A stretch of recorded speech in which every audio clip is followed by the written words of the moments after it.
तर आणखीन एक महत्त्वाची बातमी, केंद्रीय मंत्री रावसाहेब दानवे यांचा आजचा पालघर दौरा हा चांगलाच चर्चेत आलेला आहे। डहाणूतील नरेशवाडी इथं ते शासकीय कार्यक्रमाला गेले। दानवेंना इथं पोहोचण्यासाठी म्हणून छत्रपती शिवाजी टर्मिनस ते डहाणू अशी विशेष 3 डब्यांची ट्रेन सोडण्यात आली। त्यांच्या या प्रवासाच्या चांगल्याच चर्चा देखील रंगल्या आणि त्याचबरोबर टीका देखील करण्यात आली आहे। दानवेंच्या या विशेष लोकलसाठी अनेक लोकलच्या वेळा बदलण्यात आल्या।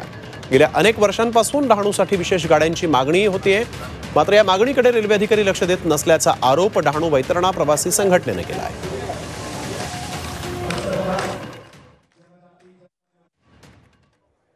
दानवे साहेब आज पालघर दौऱ्यावरती येत आहेत, त्यांचं स्वागत आहे। आज ते पालघर येथे येण्यासाठी सीएसटीएम वरनं डहाणूसाठी एक विशेष ट्रेन त्यांच्यासाठी सोडली जाते। खरंच ही एक कौतुकाची गोष्ट आहे, कारण आम्ही गेले कित्येक वर्ष अशा ट्रेनची मागणी करतोय आणि आम्हाला रेल्वे अधिकारी नकारात्मक उत्तर देतात की अशी ट्रेन सुरूच होऊ शकत नाही। आज त्यांनी स्वतः दाखवून दिलेलं आहे की अशा गाडी जर इच्छाशक्ती असेल तर ती सुरू होऊ शकते।